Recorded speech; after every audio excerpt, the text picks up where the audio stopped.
Welcome to the Butterfly Effect, Stage 7 of the 2020 Tour de France. What a spectacular day of racing. Who could have predicted that it would be Peter Sagan's Bora Hansgrohe team just devastating the field and splitting it with all of the real sprinters off the back and just a 3 or 4 fast guys left in the front group. Of course, Wout van Aert, Peter Sagan, Matteo Trentin, and Brian Coquard left up front to really battle it out for the stage honors. When you look at this stage, there's so many different things we can talk about that we can go on for 20, 30, 40 minutes, an hour. But let's keep it short and talk about first with Bora Hansgrohe and how they were able to do it.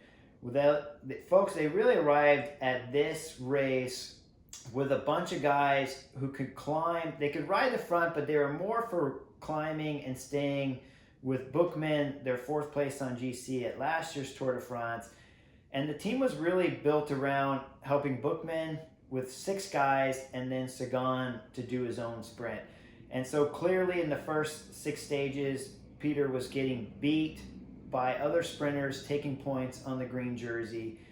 And what Bora Hansgrohe put together today was something magical on a stage that we thought we may fall asleep on, as stage 6 was, where it started off so slow, it had a lot of fire, and then it fizzled at the end.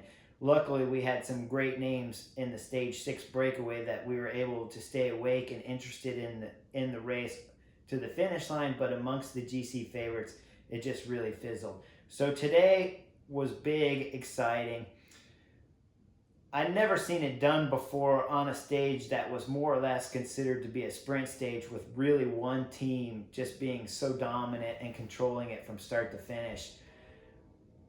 You got to bring up Egan Bernal and his Ineos team at the finish, or near the finish, looking as though they were just going to protect Egan through the city, but then really putting in a huge effort to blow the race apart.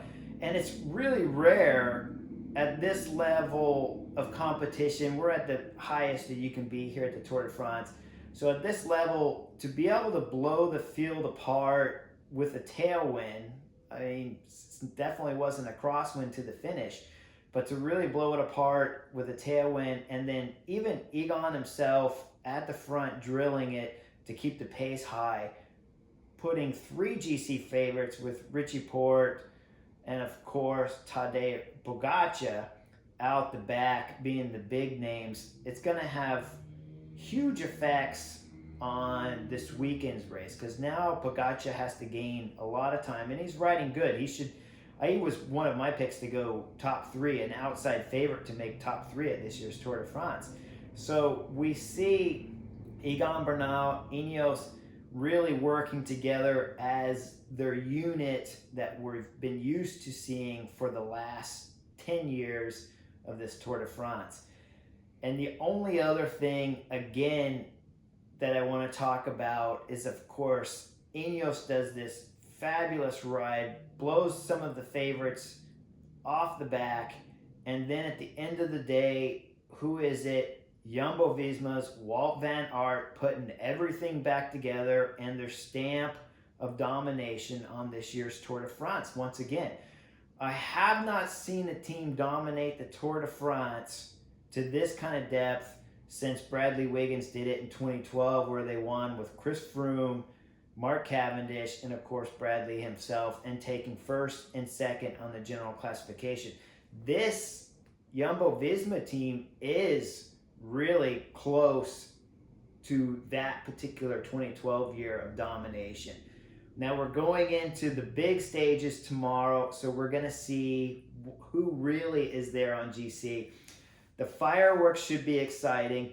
Today's stage, really the butterfly effect, is Jumbo Visma riding with using very limited energy in this race, if you can call it that. Certainly use the least amount of all the favorite teams.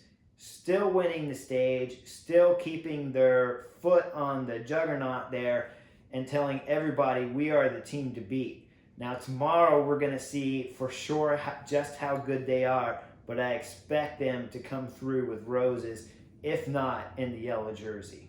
I hope you enjoyed the butterfly effect. See you soon.